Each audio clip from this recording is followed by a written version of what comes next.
Hi, I'm Marsh from StrataGames, and today we are playing some White Weenie in Pauper. This is a deck that I've enjoyed a lot over the past year or two.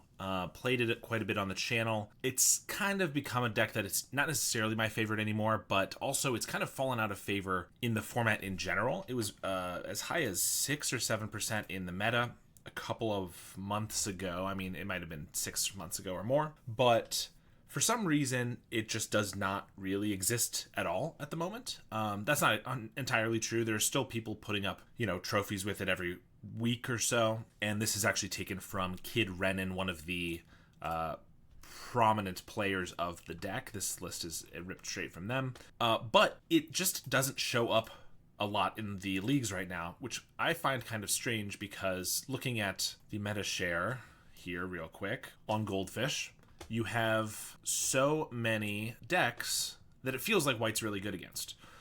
Madness, Burn, White Weenie has a lot of life gain, so it definitely can take those decks down quite a bit, whether it's Rakdos or Mono Red. They can do a lot of burst damage, but you have Prismatic Strands if they try to go all in on one turn, and you have life gain. Feels like it should be pretty decent there. Jund Wildfire, it's probably pretty even, but like Dust to Dust in the sideboard, taking off all their bridges can just win a game, or at least stop their Cleansing Wildfires early.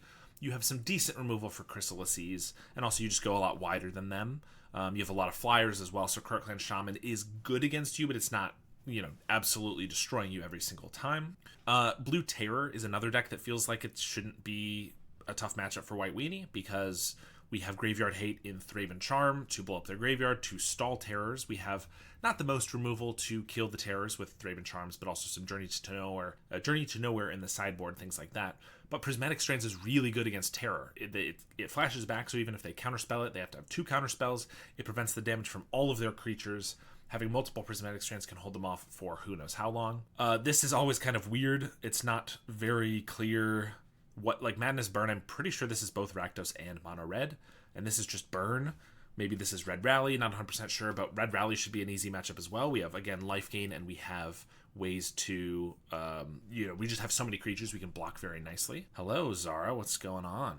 And then Mono Blue Fairies is a very easy matchup for us. We have flyers, we have Prismatic Strands to prevent their drawing cards, we just have a bunch of blockers and things like that. Now, when it struggles, where it struggles is with High Tide. Excuse me, I can't speak.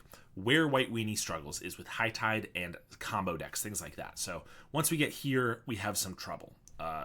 Winning against High Tide with White Weenie is very, very difficult, and that's probably one of the main reasons it's fallen out of favor.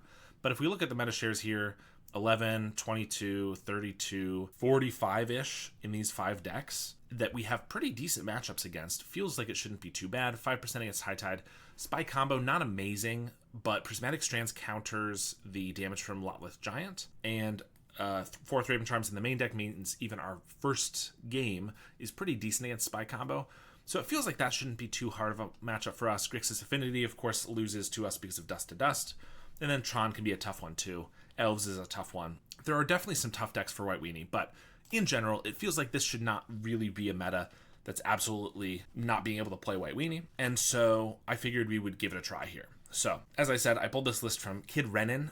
They and J-Waves are the 2 players that I usually look to for White Weenie. And J-Waves hasn't really played the deck in a couple of months, it looks like. So I pulled the most recent Kid Renin 5.0, which was from yesterday, I believe.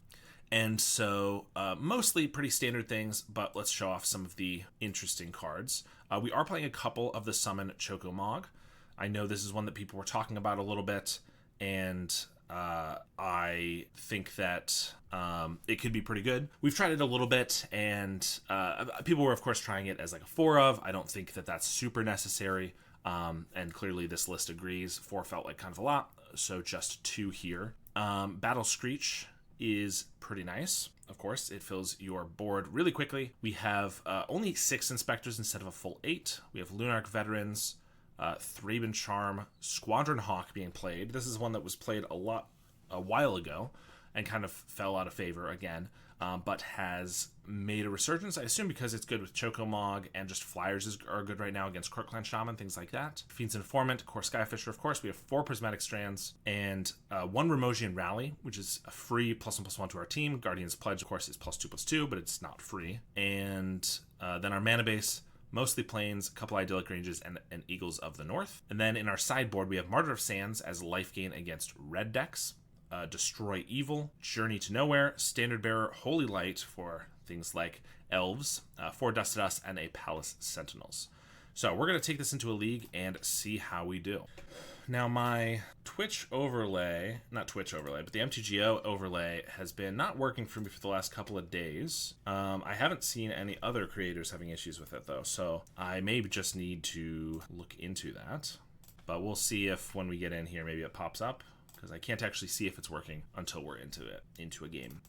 But we also, since I have a lull here, we did get Twitch Affiliate, which is not super hard to get. Basically, you just need to stream a little bit and, have some viewers. But in general, it's something that is kind of cool. It will obviously allow us to monetize and boring things like that, but also it will allow us to do subscriptions and emotes and all that fun stuff. It's probably going to take me a while to get around to doing that, but if anybody has any fun ideas for things like that, then I'm open to suggestions. We're against Boom Bust here. And yeah, it looks like the overlay is still not functioning properly, so I will need to look into that. But Boom Bust usually plays mono red, so this could be okay for us, seeing as we have Prismatic Strands, life gain, and a lot of blockers.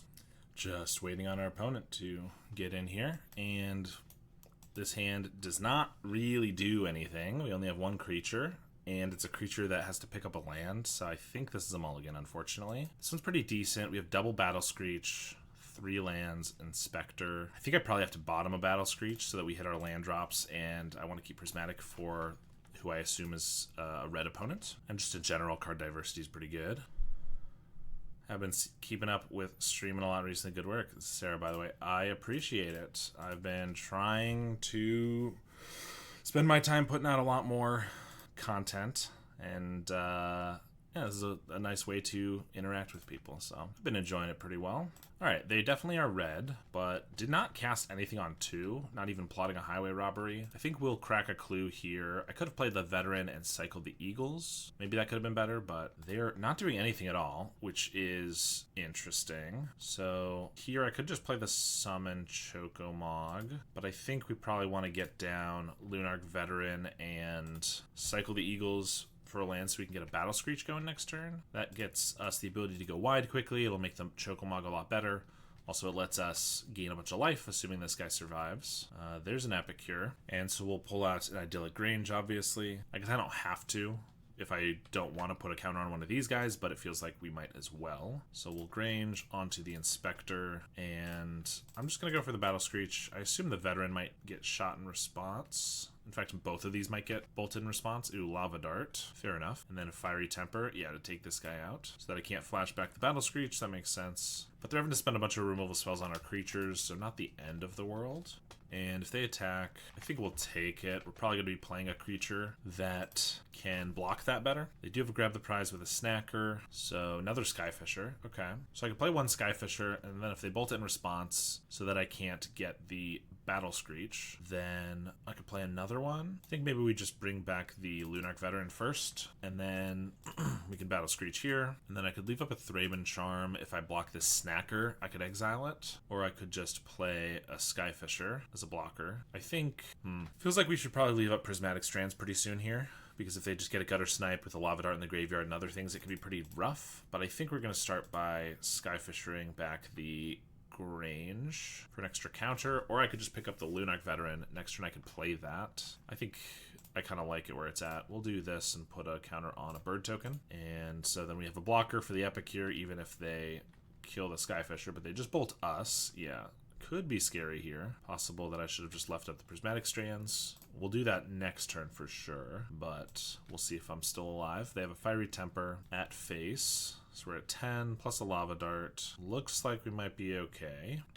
Okay, we get a Squadron Hawk. So since I definitely want to leave up Prismatic Strands, I think we just play a Skyfisher, pick up a land, replay it, and then we can start attacking with some of our creatures. We counter on another bird, and I think we can attack with most of these. I guess leave back like this. If they block here, take 7, plus we have a Prismatic. I think that might be okay. And then if we can use Prismatic this turn, maybe find like a Guardian's Pledge or even a Remosian Rally, we can maybe just finish the game next turn, but put them to 11 and flashback a Faithless Looting, and they concede. So I guess the Faithless Looting didn't find what they needed, and we were obviously quite ahead there. Prismatic not even necessary. We get Martyr of Sands for some life gain. I believe that's it, but our main deck, as I said, should be pretty decent against them. Thraben Charms doesn't look amazing in general, but they're probably playing Gutter Snipes and Kessig Flame Breathers, which means that having single target removal at instant speed for them is pretty good. Not to mention exiling a graveyard of Lava Darts or Snackers before they can use them is pretty good too. Squadron Hawk might be our worst card here. Oh, but then again, Squadron Hawk also combos with Martyr of Sands, because this, you reveal X white cards from your hand, sack it, you gain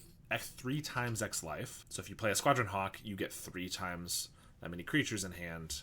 So that's got to be a combo that we don't want to break up, I think. So I think maybe we can cut, like, I don't know if cutting a land is crazy, but I feel like we generally don't need as many lands. I guess Battle Screech is pretty good at 4 mana, so maybe we don't want to do that. Rafine's Informant can put Prismatic in the graveyard where we want it. They're going to bring in probably like End the Festivities, so Remosian Rally to counter that's pretty good. Same with Guardian's Pledge. So maybe we cut like a Chocomog and a couple Inspectors, since we have some more 1-drops, and I don't know, another Inspector. Bring in a bunch of 1-drops. These block fine against Epic here, but that's like the only thing they're really going to be attacking with, I think, on the ground. This hand looks really good. Well, it looks like it's going to gain a lot of life. Now, if we just play Veteran to 2 Veterans and they end the Festivities, it's kind of rough. Not to mention a Relic of Progenitus, but I think we just got to try for that anyway. We do also get a Prismatic Strands, which is nice. Of course, 5 of our 6 spells all care about the graveyard, so Relic's pretty annoying here. Skyfisher. So yeah, gaining the most life here would be just putting 2 veterans on the board, but that really plays into the End the Festivities. And then they pop a Relic, and we're just like, we lose 3 cards. I guess we're just gonna play the Skyfisher, pick up the veteran. Not the best thing ever, but I just don't think, I think we lose so hard to a card that they probably have 4 of in the sideboard and have brought all of them in. But I think we try to play around it a little bit. Here's our Highway Robbery. Fiery Temper picks off the Skyfisher, and they exile it right away. I would love a land. Grange is fine. Well, I think we're doing 2 veterans here because we don't have much else to do. Oops, let's get this land down. If they have the Festivities, it's probably enticing enough they'll use it, so at least we get to keep one of these alive. But here's a Robbery for a Snacker. Yeah, holding up a Thraben Charm would have been nice, but I just don't think us doing nothing to hold up one is very good. They do have a Lava Dart. Pretty much the same as the End Festivities here, although I guess they'll have to lose a land if they want to take the other one off. We do get a Squadron Hawk. Could just hold up Prismatic Strands. That doesn't feel that good. I think we just have to accept some of these veterans are gonna get taken by the Relic, but we do get a Squadron Hawk here. We're gaining some life. We get a bunch of guys in hand, so any Martyr of Sands we draw is going to be really good. And I'm not going to attack. It seems foolish. Flashback Faithless Looting for just 2 mountains is pretty decent for us. Dart away a veteran. Swing with the Snacker and the Epicure. I'll block the Snacker. They already drew their cards here, so they can't bring it back. And then I might hold up Thraben Charm here. If I don't hit a land, it's kind of awkward. Actually, no, that helps. Martyr of Sands.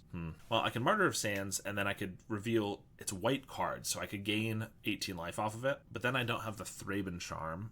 And if I use Thraben Charm, then they can kill the Martyr of Sands, so a little awkward there. I could just hold up both Thraben Charm and Prismatic, and then we use one of those. Next turn, we can get the Martyr down. I think that seems reasonable. I guess I don't really want to put the Strands into our graveyard while they have the Relic around still. Although the only way to get them to use like crack the Relic is probably if we get a Battle Screech going. If I play that, we'll gain life off the first 2 birds entering, which means that they'll have a chance to sack the Relic before we can flash it back, and then we play Prismatic Strands. It's just 1 Snacker. How much damage could it possibly do? Yeah, I don't know. I guess we'll play the Martyr and probably just use that. It's not the biggest deal if we show them our hand. If we gain 18 life, go up to 40, they'll swing for 1. I could block and then sacrifice to save 1 extra life. I think on the off chance they like go with another Snacker in the grave and I want to Thraben Charm it, we'll just wait on that. There's a Flame Breather. I could also shoot the Flame Breather, but if they have a way to remove this in response, that doesn't work, in addition to the fact that it just makes it so that we lose out on this 18 life, which doesn't seem very good. And we will find our land. NYC Magic subscribed at tier 1 for 6 months in advance. Well, that's crazy, because I just set that up and I haven't. There's not, what are you doing? Thank you very much, Chris. That's very, very generous. Congrats on affiliate. Love to see the Pauper stream grind. I am very glad that we're making some waves and people have seemed to be enjoying the streams. So yeah, it's been real nice. Thank you very much for that. All right, so I could Battle Screech here. They get to pop the Relic, or maybe just kill the Veteran and then get both. I think I just run out of Squadron Hawk, and then I can hold up Thraben Charm. I'm thinking neither one is amazing. I could just put out 2 Hawks. We're really pinched on mana because this Prismatic Strand's something I definitely want to hold up once we develop creatures. But I think we'll go for the Battle Screech. If they don't have a removal spell for the Veteran, which seems unlikely, but then they have to pop the Relic for this, and then at least the Relic is good against, it's gone against Prismatic Strands and Veteran, and that seems pretty cool. On my lunch breaks, we got to skedaddle. Have a good rest of the stream. Cacaw. Thanks so much. I appreciate it, and thanks for the subscription. I will catch you later. Have a good rest of your day doing whatever you're doing. Okay, they're tanking on this a bit. I assume we're just gonna see the Veteran eat a bolt here. Indeed, which means we won't gain the life. We'll make 2 birds. We can't flash back. Now they can pop the Relic if they want. And if they don't pop the Relic, they really can't eat. Unless they have another one, they can't get the Veteran and the Battle Screech. So I assume they're definitely going to do that. But they might consider their alternatives for a bit here. They do activate the Relic. We're going to exile the one that doesn't matter. And then they exile it anyway. Yeah. Maybe if we made a mistake and exiled the Battle Screech, they wouldn't have to crack it. But no reason for us to do that, I don't think. I think we're just going to take 2 here. We can win the race pretty decently. I mean, we have twice their life, but obviously they have burn and we won't. But I think we just keep playing out birds. Now I'm going to hold up the Prismatic since we drew our 5th land. I can do that and develop our board, and then just keep attacking. If they ever go for the end of the festivities or anything, we can Prismatic in response. So we should be okay either way. We'll take 2 here.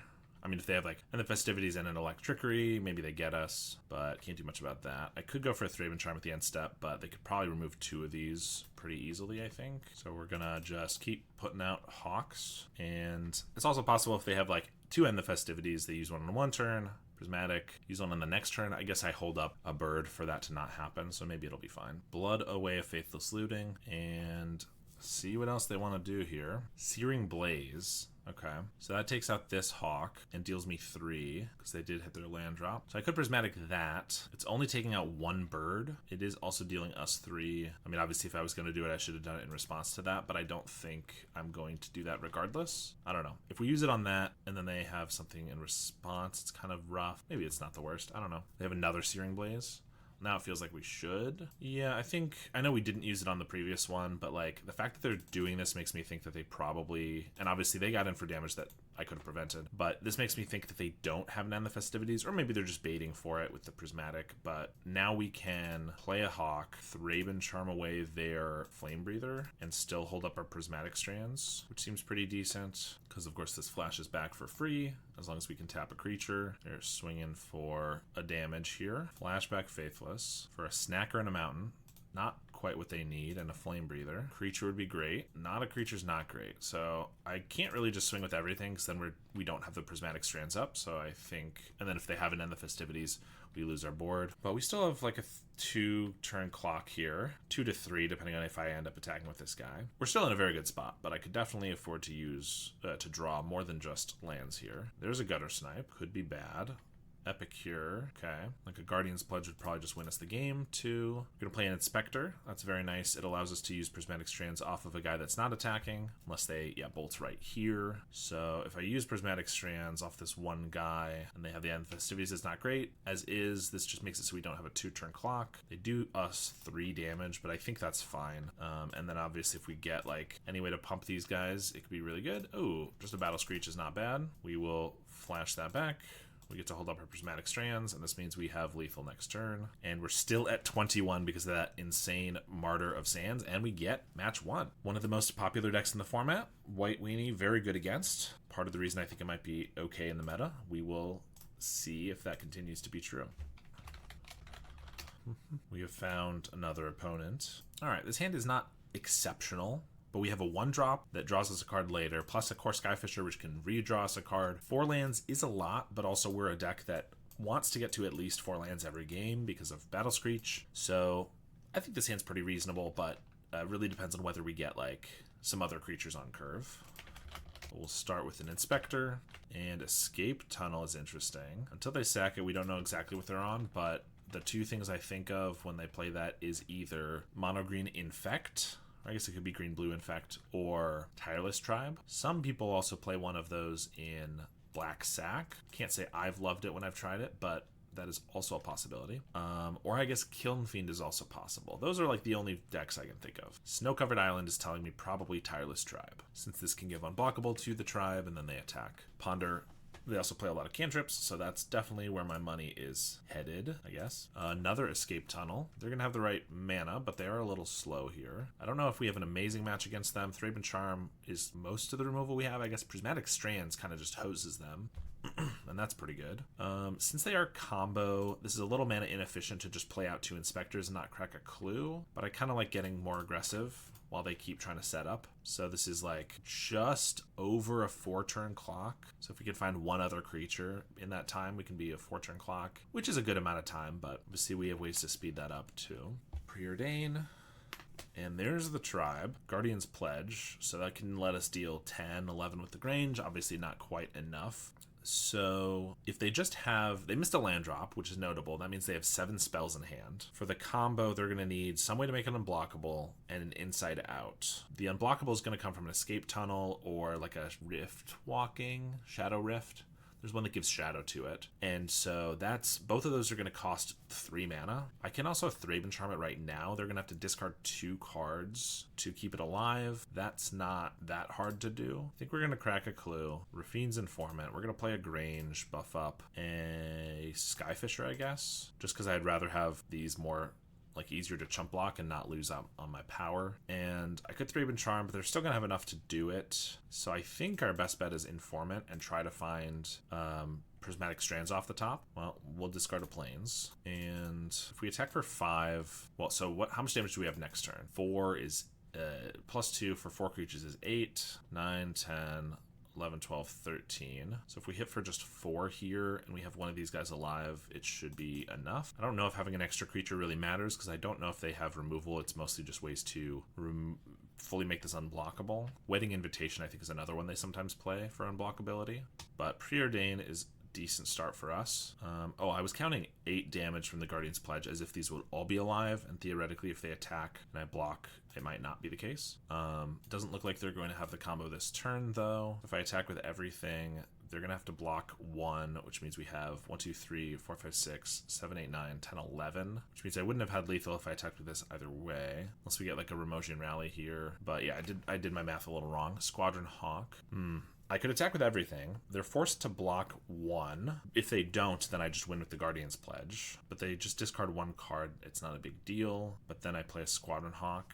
I mean, I might as well go for it, I think. We still have a blocker either way. Oh, they could have a Circular Logic here, which could counter the Pledge or the Hawk as a blocker, I suppose. There's no way they're going to let this die. They're going to discard something, so I'll just let them do that first. They discard a whiteout. Yeah, whiteout lets them return it to hand with a land. If a Guardian's Pledge, we're hitting for, how much was it, 11? And then I Hawk, and that's all we have. I could Thraben Charm their guy to make him discard 2 more cards, which means they're at 4, but whiteout makes it so they're at virtual 7 in hand, so that doesn't matter. 5. Yeah, I think, I guess if they have a counterspell for the Hawk, I might just lose here by not having a blocker. That would be annoying. Oh, but they'd have to have another counterspell because I could deal this damage. All right, I think we just let this go. Thraben Charm can take out the tribe after they've switched its power and toughness, assuming they don't have another counterspell for that. So if they have a counterspell for the Hawk, maybe they won't have another one. But yeah, so that means they have to have unblockability, switch inside out, and they have to have another land to be able to play a 3rd blue for like the Thraben Charm, a counterspell for the Thraben Charm, that is. So I don't know. I think we have a decent shot here, but we will find out. They have a Hawk. Totally forgot that was something they played. They play it just so that Squadron Hawk if you don't care what the cards are, it just says draw 3 cards, right? And Tribe just wants you to have a certain number of cards in hand to discard them to hit for a bunch of damage. So Hawk is a nice way to do that. They only put 2 in hand. They do have an Ash Barrens. So if they block, I am not going to have lethal damage from the Pledge. Oh, but if I Thraben Charm the Hawk here, then Guardian's Pledge would let us have lethal. Now they could still have a Circular Logic or like a Dispel or something for either this or the Guardian's Pledge, so I'm going to play it somewhat safe by just like playing the Guardian's Pledge in our main phase, and if it resolves, we know we've won, and if it doesn't resolve, we know we haven't. Oh, then again, they also play Prismatic Strands. I'm totally forgetting what this deck does. Prismatic Strands, they can discard and prevent all of our damage, which could just kill us. Also, I'm forgetting, Thraben Charm can be used to blow up their graveyard. I don't play against Tribe a lot, I'll fully admit. We can blow up their graveyard in response to a Circular Logic so that we actually don't have to pay anything for it. That's also pretty decent. So if I just Guardian's Pledge here and it resolves, then I have to attack with everything to get lethal. They have a Prismatic Strands, and then I guess I just play another Hawk as a blocker. Again, they'll need Inside Out and Unblockability. Yeah, I think we go for it. I don't know, kind of tough spot it feels like, but we'll just send this off. They do have the Circular Logic. They could still have Prismatic Strands if this is a really good bait, but I can exile their graveyard here, so I have to pay 0 for the Guardian's Pledge, and then that should win me the game if they don't have a Prismatic. So I think we try for that. If they big brain me, then by not just using Prismatic Strands, then they get me good. Or, oh, I guess they can just discard something else after this. I don't know what I'm doing. No, they conceded. Okay. Well, we both made some misplays there. So I'm exiling their graveyard so that Circular Logic doesn't make us pay 1 for each card in their graveyard because they won't have a graveyard. But if they just let this resolve, then they discard a card to the Tribe before the Logic goes off, then I still have to pay for it. So I made a mistake even going for that line, but they made a mistake conceding when they had not lost. So that was fun. All right, Martyr of Sands. Honestly, gaining like 18 life can make their combo really hard. Standard Bearer is good because then they have to target this with Inside Out and Shadow Rift and Escape Tunnel, all that stuff. Journey to Nowhere actually gets rid of their creature, so that's pretty good. Destroy Evil is interesting. If they block and buff their toughness, then I can actually destroy evil. Now, if they don't ever block and then they Inside Out to switch the power and toughness, I won't be able to kill it, but it feels like it actually could work pretty well. And then none of the rest of these do much. So I don't hate Martyr of Sands if I didn't have anything else to bring in, but I actually have 5 cards that seem pretty reasonable here. So I don't think there's a reason to bring in Martyr. Thraben Charm is good, as we saw. Prismatic Strands is good. Hawk is okay, but since we're not bringing in the Martyrs, I think I can cut them. And then Strands is great. I think Choco's decent. I guess Veteran maybe isn't as relevant. The life gain, a little bit of life gain is relevant. I don't know. This one is obviously not keepable with 7 spells in hand, so we'll mulligan that. This one is not bad. We have 1 2-drop plus another 2-drop. We have a Prismatic Strands to bin to the Informant or a Battle Screech. It's really hard to figure out what to discard here or put on the bottom. I guess we want to get the Prismatic in our graveyard early, so it's got to be the Battle Screech, but does not feel great to do that. They also mulligan to 6, so on even playing ground here, even playing field, whatever that phrase is. Another Inform is pretty good. Almost makes me wish I got rid of the Skyfisher instead of the Battle Screech. They Brainstorm. They might have like an Ash Barrens in their upkeep to cycle to clear the Brainstorm. I could see that for sure. And they do have a stop in their upkeep, and they do in fact have the Ash Barrens. Makes sense. And they got their Plains. Lunarch Veteran. All right, well, we want to look for another land, plus we want to just go as aggressive as possible. And we want to get Prismatic Strands in our graveyard. So for all those reasons, Rafine's Informant, I think, is the play here. Chocomog could be pretty decent if we get a Plains next turn, because we could play it, hit for 6. Then the following turn, we hit for 9. Sets us up to have a pretty fast clock. Although I guess maybe we just go Veteran Informant, and then the following turn we play it, because it would be many more creatures on the field. They have a Hawk of their own. No land drop, though, is pretty good for us. Not only did they miss a land drop, but they're spending their time playing a Hawk to be like a blocker as opposed to actually developing their board. So we didn't hit a land drop. However, we can do the old Skyfisher back a Plains, play that, and then Veteran to get just extra bodies on the field, which I think is the play here. And we don't even see a Tribe yet. They clearly didn't have it because unless they're trying to be more careful with it, but like they had just a white mana on turn 2 that they just didn't use. So that was pretty good. Ash Barrens for an island. Ponder. We have 7 damage on them here. Plus we get to play another guy, which means it would be a lethal attack the following turn, even if we don't hit another land for the Saga. If we do hit a land, though, I think we just slam this. But a 1-drop's not bad either. That lets us do the Skyfisher trick again, getting down 2 bodies. They're going to trade with the Veteran. Technically, maybe I should have Skyfishered Inspectored first to gain a couple life, but I don't think that's necessary. And I could crack a clue to try to find our land drop, but I mean, this actually puts lethal damage on board right here. So they have to play a Hawk to block, which is nice to force them to do that. And if we do find the land, I'm pretty sure that's going to be lethal regardless. Oh, except they have the tribe. That blocks fine. So, I mean, there's a chance we could just die here if we don't kill them. Rally's a pretty good draw, though. If I attack... So I have to play a creature first. This is interesting. So I could play an Informant, attack with the team. They're going to block here and discard a card. We're getting in for 6. Rally makes it lethal. But if they have a counterspell for that, by tapping the Informant, I actually don't have a Prismatic Strands. Although if they have a counterspell for the Rally, the chances they have a counterspell for the Strands are pretty high too. But the fact that they then wouldn't need unblockability because we'd have tapped all our creatures and one counterspell would win them the game. So that seems risky. So I don't think we go for it. I think instead we still play the Informant and we just attack with the Skyfishers. Well, I can still attack. We get our Plains.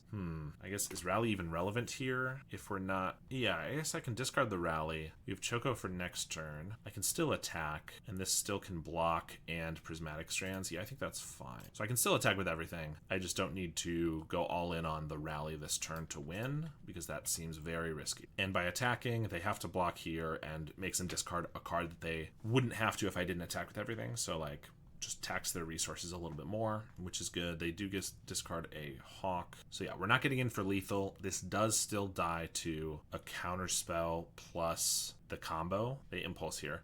But they have to have unblockability, Inside Out, and a counterspell for Prismatic, which they could definitely have, but we're forcing them to have additional cards. Like if we didn't have the blocker here, they wouldn't need unblockability. If we didn't have Prismatic Strands, they wouldn't need a counterspell. So at least we're making it as hard for them to go off as possible. That's not to say that they couldn't still do it. They start with a Brainstorm, which is a good sign that they still need pieces. And they have an Escape Tunnel, so that can shuffle away their Brainstorm, or that's just unblockability. But now they don't have mana for Inside Out and a counterspell, unless they play like Foil, but I don't think that's something they do. Which means we can present way more than lethal damage here. Unfortunately, they can have their own Prismatic Strands or something. Squadron Hawk. I guess they're going to pull out one more Hawk here. We just get a Plains. So I can play the Chocomog, but that's not really necessary. If I just attack with 2 Skyfishers, 2 Informants, block, that's lethal regardless. So it forces them to do something about it, aka have a Prismatic Strands. And it allows me to crack a clue here to maybe find Destroy Evil, which can blow up their guy if they block and they grow it, which they have to grow it because it has to survive, and they have to block with it.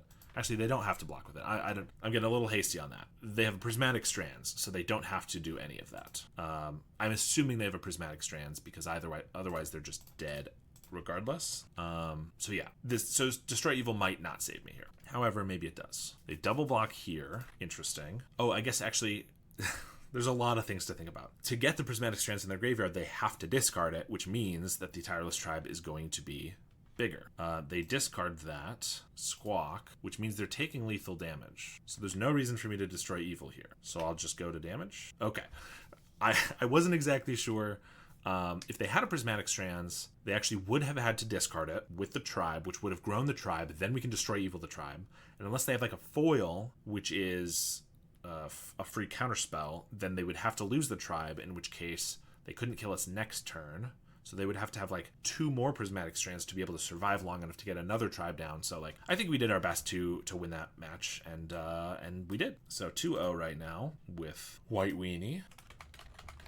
All right, match 3 here. We have good number of lands, good number of spells, creatures specifically on curve. We're in the dark, but I'm going to start on Well, we're in the dark, so I'm going to start on a Lunarch Veteran, because if we're against a red or burn deck, we're going to want to have as much life as possible. Unfortunately, we're against elves, which is one of our worst matchups, because we have very little removal, so it's hard to actually kill the things we need. And yeah, and we don't generally have the speed to really get it all done. I'm going to keep the Hawks. I guess we're discarding a land here, although that means Informant's not bigger, which I don't love. But Thraben Charm, if we're lucky, they have no other lands. They play like a Priest of Titania.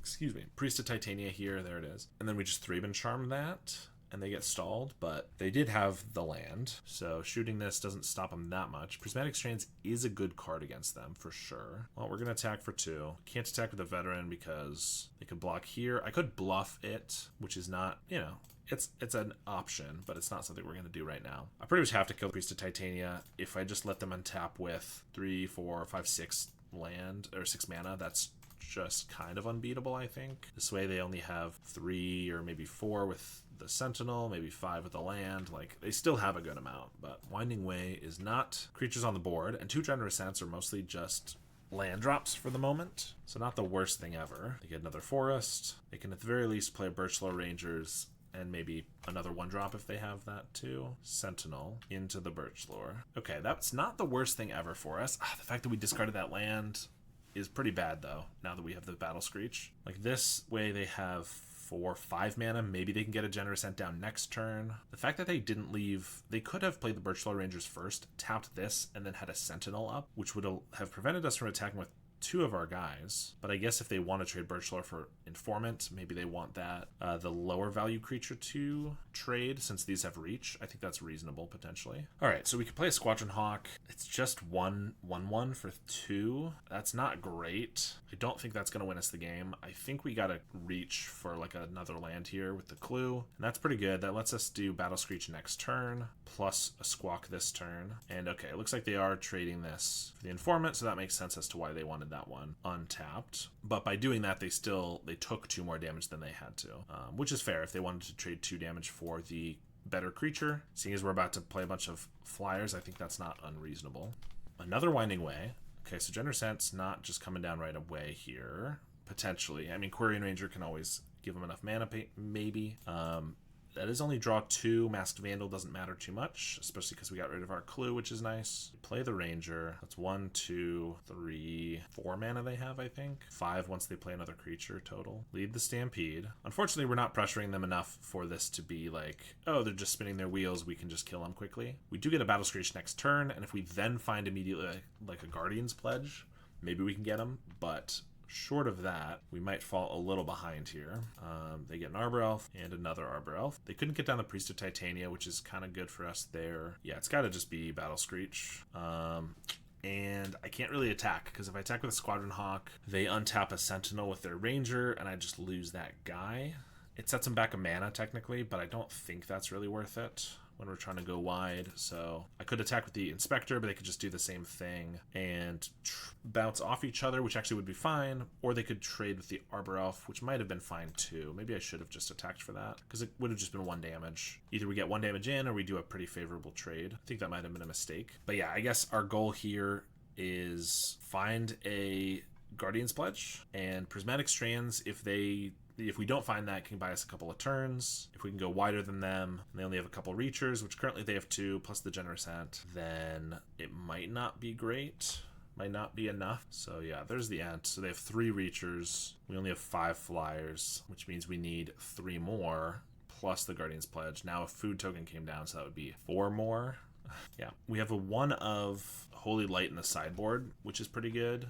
It would wipe 4 or 5 of these guys right now, but just 1. I usually prefer 2 or 3 just because I hate losing to elves in this matchup so much. I think we'll play an Inspector. Well, I kind of want to crack this Clue, but if I crack it and I don't find anything, like my goal would be to find like a Thraben Charm to shoot the Priest of Titania to stop them from having 14 mana off of it next turn. But if I don't find that, and then they find a Nyxborn Hydra, I've tapped myself out of Prismatic Strands and I just take a huge hit. 14, 15, 16, 17, 18, 19, 20, 21, 22. I mean, it probably wouldn't actually be lethal, so maybe that's fine, and I should actually just develop out more Hawks. Because if they tap a bunch of these and I find the Guardian's Pledge, maybe I can win. That might actually be better. In fact, then for that reason, I think we just have to accept the chances of us drawing the Thraben Charm very low. Since we've already used 1, we have 3 out of 43, which is not going to happen most of the time. That I think we just want to play more creatures. So they're going to be at 18. Oh, they can Masked Vandal away the clue, which is annoying. It's not the end of the world, but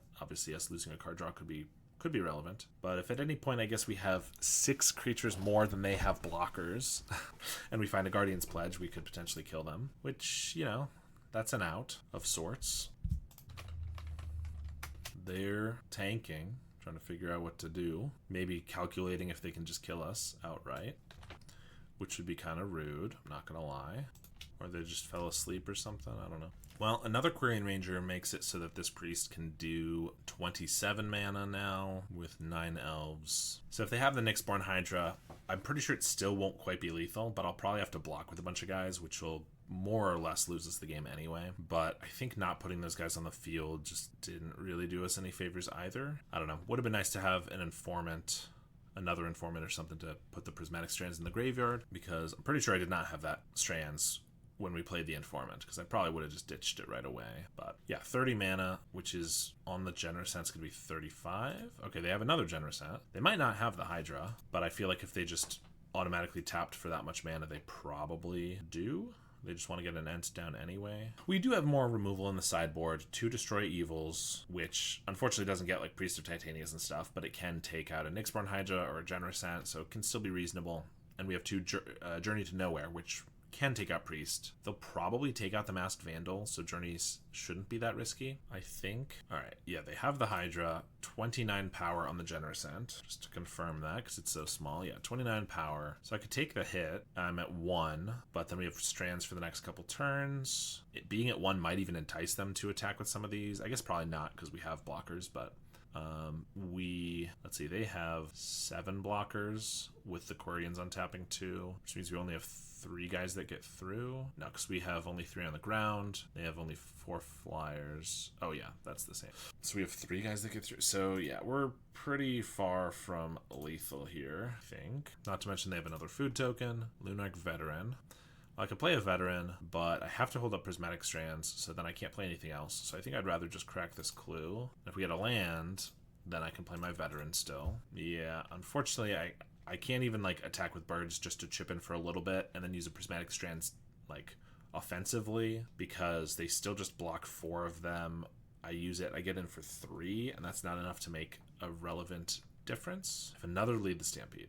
Timberwatch Elf, another Hydra. I mean, more guys. Doesn't really matter until combat. So we're just gonna yield until they go to combat. Playing out a bunch of guys. Ent gains them even more life. I mean, the way we win this, it's a long shot for sure. But we find a Guardian's Pledge. We attack. We Prismatic Strands to keep our own guys alive. Plus we Prismatic Strands here. I guess then I would need a 3rd Prismatic Strand. Like, if I draw the right combination of more Prismatic Strands and Guardian's Pledges, maybe we can get there. But I guess with more Generous Ents, it's going to be unlikely. They now swing with 2 Generous Ents with Nyxborn Hydras on them. And we'll just Prismatic Strands for green. We'll give up when it seems like there's definitely no way we can win. But right now, there's a long shot that we maybe could.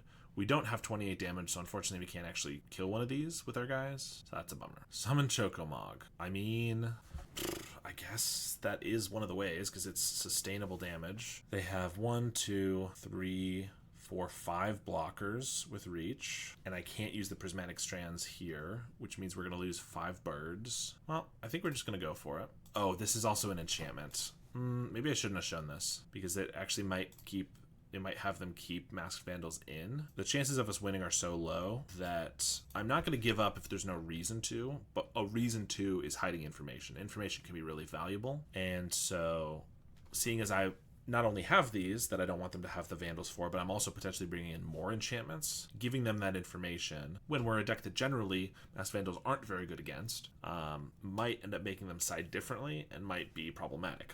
but I can't like double reverse psychology them and just not bring in Journey to Nowhere because I need Journey to Nowhere to have a chance at winning. So I think that was probably a mistake, and we probably should have just conceded there instead. But theoretically, this is one of our best draws and actually could lead us to us winning. But like I said, I think we get in for 6, and then assuming they block everything on the ground. Although if they're blocking Generous Scent on a Inspector, okay, they're actually taking 12. That's kind of a lot. They didn't. Oh, I guess I did not compute the fact that they only had 1 forest on the battlefield, so they actually couldn't untap both of these. They decided not to untap either, so they have more activations of this guy and stuff. But them taking 12 actually could give us a chance. I mean, that means they're at 6. They have food tokens, so they could be at 12 again. But if I can deal 12 next turn, maybe I have a shot. Of course, they're going to crack a food here, and I could play a Squadron Hawk, but I might as well just get a Lunac Veteran, since we can gain some life maybe. Yeah, they're at 9, 12. We still have, now we have 6 flyers. They definitely kept a lot of guys. They have a Well-Wisher. Well, if that untaps, we're going to lose. Like if they untap with that. I think if we go beyond 1 turn more, we're going to lose regardless. I guess if we got a Prismatic Strands off the top, we could have survived 2 more turns. But yeah, the Vandal's going to take this out.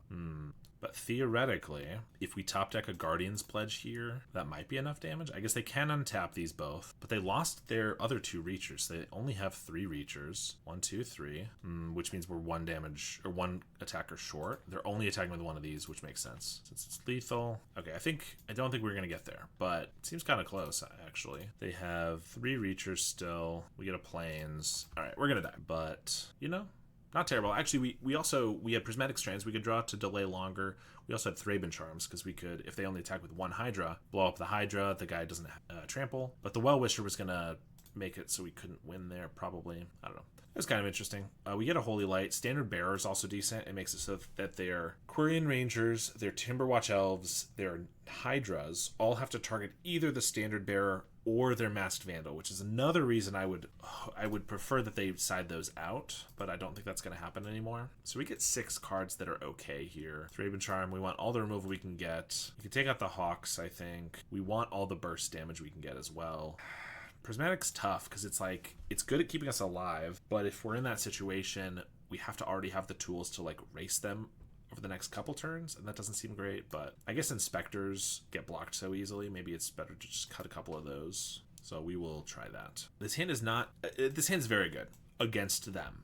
In general, it's like kind of whatever. We have a 1-drop, we have a 2-drop. It's not the most aggressive stuff ever, but we have Standard Bearer, which can ruin their early mana and different things like that. And then we have a Core Skyfisher. Core Skyfisher's fine. Excuse me. We have a Holy Light, which can blow up all their stuff. Everything with more than 1 toughness, that is.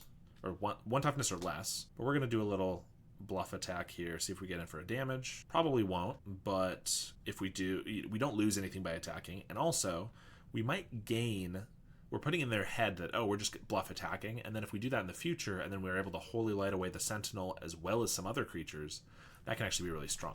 Now, I could play a Standard Bearer right now to make it so that if they play Quirion this turn, they can't use it. But I think I'd rather first of all, I'd rather get a flyer with 2 power that I can actually attack in for a little more damage. But I think I'd also rather that they just don't know about the Bearer until they've already committed more creatures to the board.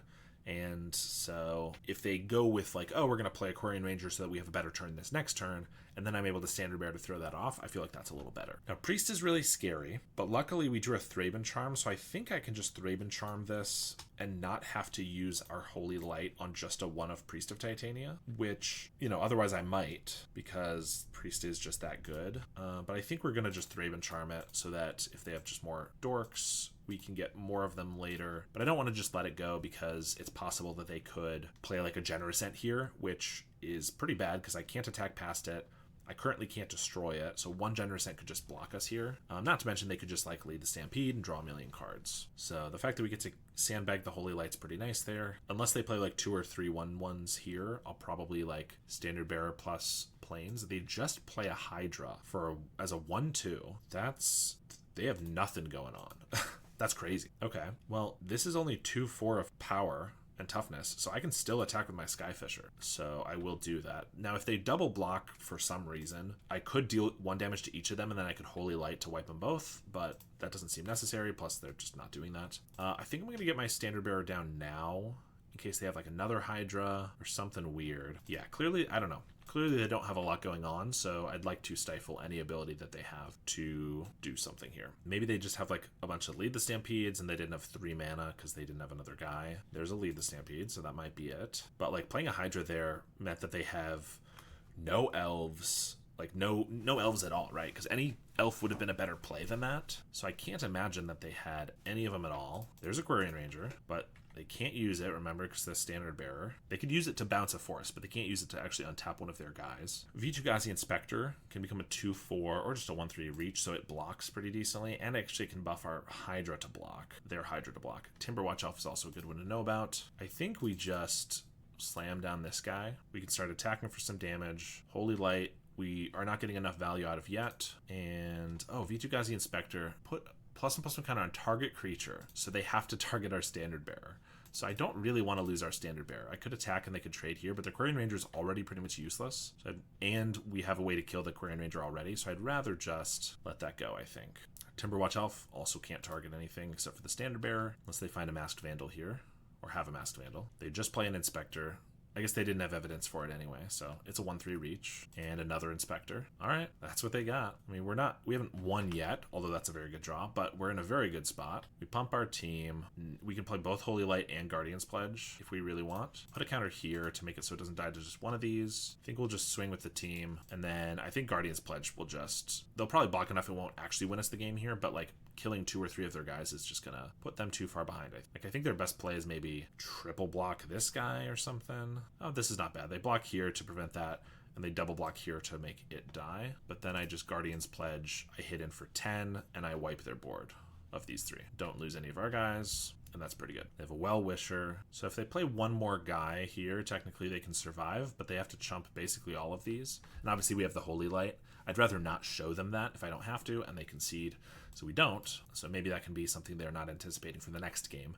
It's pretty common card in sideboards for White Weenie against elves, so they should probably be aware of it, but if they're not, then, you know, maybe we can get them there. How's it going, Ben? We are battling it out against elves. I would say our number 1 worst matchup? Maybe not.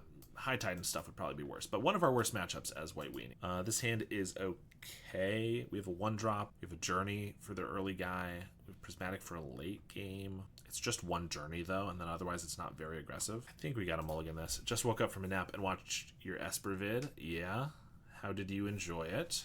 Can't remember if we Raven's Crime to anybody that massively in that one, but I figured it'd been a week or 2 since I put up an Esper vid, so I had to play some more. I guess this one's a keep. Turn 1, we're probably gonna Eagles so that we can play a 2-drop of some sort. I guess we get rid of an Informant. You think Spy gets a ban? I wouldn't mind if it got a ban, because I don't really enjoy playing against it. I don't think it really adds a lot to the format, but personally I don't really think it's going to find one. I feel like it's, I don't know, not oppressive enough that in their eyes it will warrant a ban. Just an early Timberwatch is kind of annoying.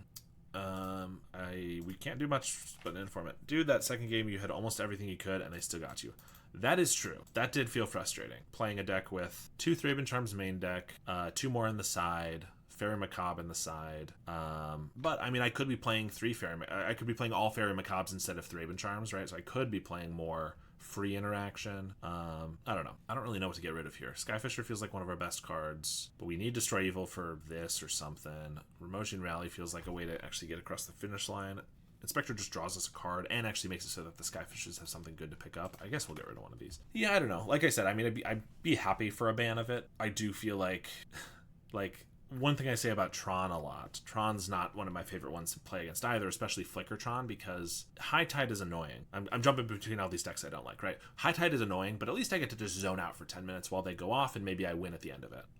Flicker Tron is annoying because I can't do that. I can't just zone out, because I have to interact the whole time, but then I'm losing the whole time and it doesn't feel like it matters. Spy feels like that same way, where it's like, well, I have to keep playing the game and interacting, but it doesn't matter, because as soon as they find one Mesmeric Fiend and the Balustrade Spy, they get me. Because, like, I did have a lot of things in that game, so I understand that, but it's not like they just threw out one Spy and won the game, right? They had enough creatures on the board, and they had a Mesmeric Fiend to clear the way. So, like, if they just played a Spy through all of that and they won, I could understand it, but it's like they did have some of the cards to, like, counteract it. You shouldn't have to sideboard 4 to 5 cards for one deck. Yeah, I mean, I agree with that.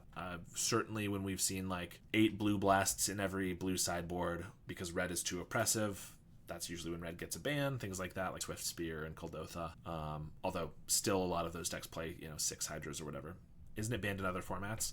It's not banned in Legacy, but I know the Legacy players are calling for it to get banned because Oops All Spells is one of the most oppressive decks there, I believe. And it wins on turn 1 a lot of the time because it is like a 1-land spy kind of a thing, except with no lands. But it's still legal there, but I know it has been called for a ban for a couple of months. Although I don't think the next ban announcement's till like November. All right, what are we even doing here? I guess I get in for 3. I mean, Well Wisher's not the worst thing ever. Like, if that just sits around and we eventually can Holy Light it, it's not terrible. They did just hit us for 4. I guess I have to find a time where they like buff the Timberwatch with itself to destroy evil on it. Like, it's not great. Yeah, so it's not banned in Legacy. I guess it would be legal in Modern, and I don't think there's a Modern deck built around it. So, and you could do the same, yeah, because like Charbelcher, like Oops All Spells is also a deck in Modern, but I don't think it plays Spy. Maybe that's just, maybe Dread Return isn't legal. Maybe there's some other piece that's missing in Modern. I'm not 100% sure. No, Dread Return would be legal because it was in Time Spiral. I don't know if it's banned in Modern. I don't play enough Modern to know. And it was from Gatecrash, so it would be in Pioneer too.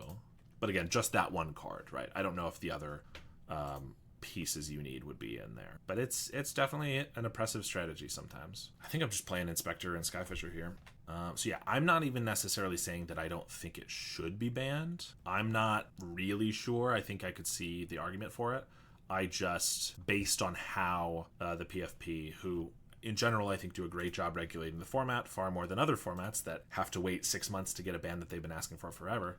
I think generally they do a good job, but just based on how they've done it before, I don't really think that Spy is something that meets their threshold. I don't know. I don't really follow other formats, only gotten back into Magic over the last year. Yeah, I've started dabbling. I mean, I posted some videos, but started dabbling in some other formats, and there are some cool ones out there, but every match that I play that's not Pauper, I feel like there's something crazy that happens that I'm like, this would never happen in my good format. I don't know. All right, I could attack with the Informant here, and if they block, I can blow up the Elf. That's kind of cool.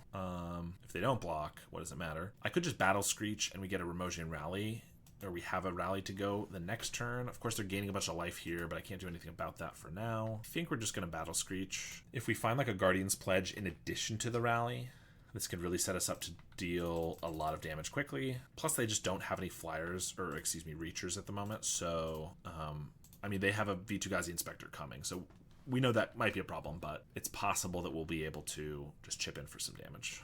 Yeah, I don't know. I mean, I played a Standard League, and it was okay. But Standard's in a rough spot right now with Vivi Cauldron that I didn't love. I think I played 1 league, 5 matches. 2 of them were Cauldron, maybe 3. Not my favorite. Played some Modern. I think Modern's probably the format that I like the best after Pauper. It seems more diverse than like Standard and stuff, and there's some cool things you can do for sure. But how's Weenie been going? It's not bad. We are currently, I believe this is match 3, so we're currently just 2-0, and we're in the last game of this, so we have a shot. My overlay thing has been bugged or something, so I gotta figure that out. But yeah, so we're 2-0 right now. We won against Mono Red Madness and something else for sure. I can't remember. There's too many decks. I can't remember what it was. But yeah, I think it's going okay. I was trying to, I mean, part of the premise of the stream, in addition to the fact that I just wanted to play White Weenie, was like, why has the deck fallen off so much in the last couple of months? Because it's like not out there at all, pretty much. They don't have a creature in the graveyard for this, so they can't actually take this clue, so that's kind of cool. But it feels like White Weenie's actually good against like the 5 most prevalent decks in the format, like Madness or any version of Red Rally, anything like that. Terror, pretty good against. Jund, good against. Grixis Affinity, pretty good against. But of course, it's not good against High Tide. It's decent against Spy, because we do have Thraben Charms, and Prismatic Strands is good against Troll. Okay, they do just have a lot of guys. I could really use a Holy Light. I guess they put a counter on the Priest. That's really annoying. Holy Light would still kill Well Wisher, the other Priest in the Birch Lore. Feels like the format caught up to those burn decks. Yeah. Caught by a commercial. Yes, I apologize for the commercials. We did get Twitch affiliate, which means in addition to being able to, there's cool stuff. You can do like subscribe now and you can get emotes, but to be honest, I haven't figured much of any of that out yet. But there are commercials now, which is definitely a pain. All right, so we have Rally for free, Destroy Evil. It's possible I should have tried to use the Destroy Evil last turn, because now what they block with is not going to be a relevant creature, whereas before they might have blocked with the Elf, but I feel like just getting the birds down is probably right. They do still only have one Reacher. I think we're just cracking a clue. I mean, we don't have much else to do. Inspector and Destroy Evil. We could still play. We get a Chocomog. Okay. I mean, they have 8 guys, so if they just all-out attack, unless they get Aquarian Ranger. If they get Aquarian Ranger, we're going to die either way. Well, not if I hold up Destroy Evil. But I kind of feel like I just need to attack here. The Choco. Ugh, this is really tough. I could just throw out the Inspector, we hold up a clue, and we have a Destroy Evil, and then we don't die this turn. But is that actually doing us that many favors? If they don't get like an Nyxborn Hydra, we probably don't die regardless. Or Aquarian. I could just get out the Chocomog, but I can't really... I could throw away a bird for 6 life, but when they have a Well-Wisher, that's pretty irrelevant. I guess our goal is to get like a Holy Light or more removal with Journey to Nowhere, so I guess 3 Inspector to get a clue, it makes the most sense, and then we can just hold up the Destroy Evil for very little cost, but we can't really attack, so I guess we just do that now. Pass. Well, they're tapping for a bunch of mana, so they might have found the Hydra, in which case Destroy Evil holding that up is going to save us here. I'll probably just destroy the Hydra, because I could destroy what they enchant, but then I also still have to deal with a 20/20 Hydra-ish. 20-ish Hydra. So we'll just blow up the enchantment. If they just attack with that, then I can also block it, so that even if they pump it with the Elf, I don't take damage, and that seems good. Yeah, because then otherwise I kind of just die next turn. Alright, Destroy Evil blows up the Hydra. Destroy, boom. Ben subscribed with Prime subscription. Thank you so much, Ben. I appreciate that. Like I said, I haven't really figured out all the stuff that you can do now with subscriptions. It should give you like emotes and all this fun stuff, and I have not done any of that yet, so there will be more to come for that for sure, but I appreciate the support. They gain a bajillion life. They left up the Timberwatch Elf. We do get the Holy Light. Okay, that's crazy. I didn't actually expect to get that. They are holding up the Timberwatch Elf, so if they just use that now, I can't kill... We're only killing 3 of these. No, 4, because there's no rail. The Well-Wisher. The Well-Wisher we need to get gone, though. We can only play one of these. Well, we can play the Rally regardless. We can only play one of these, so I might as well crack this clue, see if we get any more information. Planes. Fair enough. So, it's got to be Holy Light. So I probably just... If I attack with everything first, maybe I get them to use the Timberwatch. I can't kill Timberwatch unless they block with it, which is just not going to happen. But I can at least kill a bunch of other things. If we attack with everything and they just take it, how screwed am I? 1, 2, 3, 4, 5, 6, 7, 8. An 8 is lethal, so pretty screwed. I got to leave back a blocker. Plus we have a Rally, so I guess I should leave back a blocker for that anyway. I don't know. I think we're doing this, trying to entice a block and a Timberwatch activation so that we can like make sure to take out, because if they can just save the Well-Wisher here, we're kind of screwed. So yeah, they might use it here. They do. So let's Holy Light. This Informant is still kind of a sacrifice here, because this is still going to become a 4/6, but at least we wiped all the other important creatures. And I could Rally. We're hitting for 6, so that's not really that effective. So I think we just let that go and then pass. All right, we're not in a great spot still, but that was just about the best that could have gone. Another Priest is not great, but they already have a lot of mana, so maybe it doesn't matter. And another Priest, well, I obviously would have liked to get this with the Holy Light, because now any Lead the Stampede or anything they get is pretty bad. They leave back the Inspector as a blocker, so I could block here. They could buff it up. So we have 6 damage in the air, plus Choco is 5 more, plus Rally's 5 more, so that's 16. And then the following turn, it's 11, so that's not quite a 2-turn clock, plus they have a blocker. I think we block here. If they want to tap this here, then the V2 Ghazi can't be used. Yeah, they're just going to go for the damage for 8. All right, we really still need like a Journey to Nowhere or something to have a good shot here. Standard Bearer is great. That means Timberwatch Elf can target the Masked Vandal, but nothing else. That's very good. So we have a shot at least. Plus Choco. I think we're attacking with the team. Although that means I have to block with one of these, which I don't want to block with either. I guess we leave this one back. They're probably going to block a bird, in which case I'm going to Rally to eat their Reacher. So we're going to tap the Standard Bearer. I mean, things are going okay. We definitely still just lose to like a Hydra off the top or a million other things, but we've drawn a lot of our sideboard cards, which has helped. Aquarian Ranger is not that bad, because it can only target our standard bearer or their masked vandal. They don't attack. They don't have any reachers, so it feels weird that they didn't attack at all. Hydra has to target the standard bearer. Unfortunately, it has to target a standard bearer, or rather, excuse me, a flag bearer, the creature type. And this is a changeling, which means it can target the masked vandal, and then that will be lethal enough to kill us. So it is still very good. The standard bearer is holding them back because the Timberwatch can't go on any attacker. I only have to block one guy. The Quarian Ranger can't untap the Timberwatch. Oh, but if this Lead the Stampede hits a Hydra, we're going to lose. Yeah, it's like pretty sick tech that the masked vandal can get around that. They do hit a Hydra. Arbor Elf, Jasper, Sentinel, but they hit the Hydra, assuming they know. Maybe they don't know that it can go on the Vandal. They didn't attack with the Vandal when they should have, I think. So if they just play a Hydra here, yeah, we'll see if they make a mistake. But technically they're allowed to enchant it, and it looks like they probably are, on the Vandal, and then we'll lose from there. We drew really well here, so I can't really complain. But man, if this Plains was just like they conceded! I guess they were going to bestow, and then they realized it couldn't go on whatever creature they wanted to. Hey, sometimes play to your outs means just let your opponent make a mistake. That's a win, even though they could have won there. But okay, we're 3-0. You'll love to see it. always got to make sure that they don't make a mistake, you know.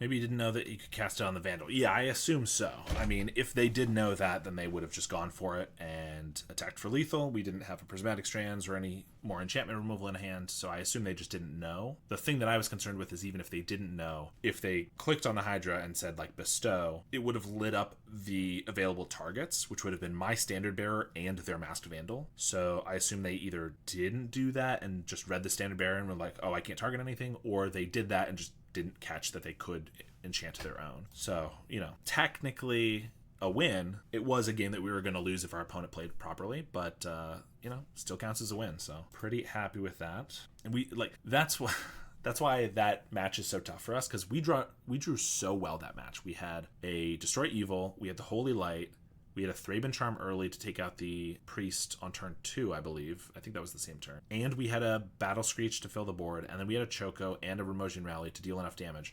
And we still would have lost if our opponent played properly.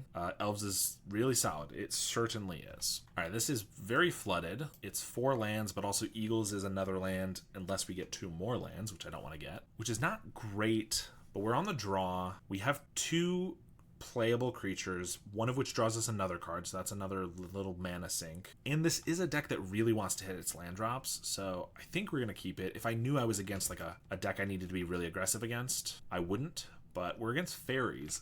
This should be a good matchup for us in general. We have a lot of flyers. We have Prismatic Strands, which prevents them from drawing cards. We have some removal, not a ton. The life gain isn't super relevant, and seeing as our hand is very flooded, I'd really rather get this Inspector down because it blocks Brine Barrow Intruders, and also it'll just draw us a new card with the Clue. So if I played it the other way, I could gain a life off the Veteran, but if I play the Inspector and they just spell stutter it, then we get countered and we lose an extra card. Looks like they're going for a Ninja of the Deep Hours. Maybe not. They were thinking about it, but decided against it. Maybe because they realized I could just they were just in the wrong phase. That's why. Well, if we top deck a Thraben Charm, I can just blow this up, which is not bad. Or we could top deck another Plains. So mana efficiency is crack a Clue. If I play a Veteran, technically we can block the Ninja. If they have a Brine Barrow, we don't actually kill it, but they don't 2-for-1 us because of our toughness. So I think I will just play the Veteran. Looks like we're going to have plenty of mana to sacrifice this Clue anyway. Strands is one of those cards I don't understand why it isn't played more. It's so good. I definitely agree. It is a card that you have to play a very specific type of deck for it. Yeah, they do have the Snare Master, so they can tap one of these down, and then I can't block the Ninja effectively. But they have to spend their whole turn to do this. And they're tapping the Inspector, which is interesting, because the Veteran's actually the one I can get back if it dies. So I'm almost okay with just blocking here. Yeah, so Strains is phenomenal, but you have to have, I would say, minimum 12 white creatures for it to be really effective. More than that's obviously best. Informant's a pretty good draw. So obviously White Weenie plays it, Cawgates plays it. Maybe 12 is not fully necessary, but I feel like that's pretty good. I guess Cawgates plays usually 4 cats, 4 of the Outlaw Medic, and then 4 not Cawgates, the Hawk that we have in here, Squadron Hawk. So yeah, you need a lot of white creatures for it. You also generally need to be more controlling That's not really true. A mid-range deck is fine too, because it just prevents damage and things like that. And a lot of people call this, and I think on Goldfish, White Weenie is like technically mono-white aggro. I viewed this a lot more as a mid-range deck. You don't really have the removal to call it a mid-range deck, I guess, but you have a lot of the value with clue tokens, and you're not really going for that like turn 5 win that a lot of aggro decks are going for. Maybe you can get there with the right draw, but usually you're going for more of a late game. Anyway, I'm just playing this in format, and I guess hoping I get like a Prismatic Strands here. Okay, well, it's another Plains. Generally, I would want the counter on here pretty badly, but if we block this, it already trades, and if they Brian Barrow it, it's going to die regardless. So I think I will just pitch a Plains. We're probably going to hardcast this Eagles this game. But yeah, Strands. So Strands sees playing White Weenie, Coggates, which are not super prevalent decks right now, and even Boros Synth. Lindoso, kind of the main Boros Synth player, usually puts, like, in the lists that I've seen recently, like 2 Prismatic Strands in there, which seems crazy to me because it's a card that's 3 mana in your Synth deck. You generally want all 2 drops, and also it's a card that if you turn up, you have to use right away, which is really ineffective for a Prismatic Strand. So it's kind of weird, but I assume it's just good enough in the deck anyway.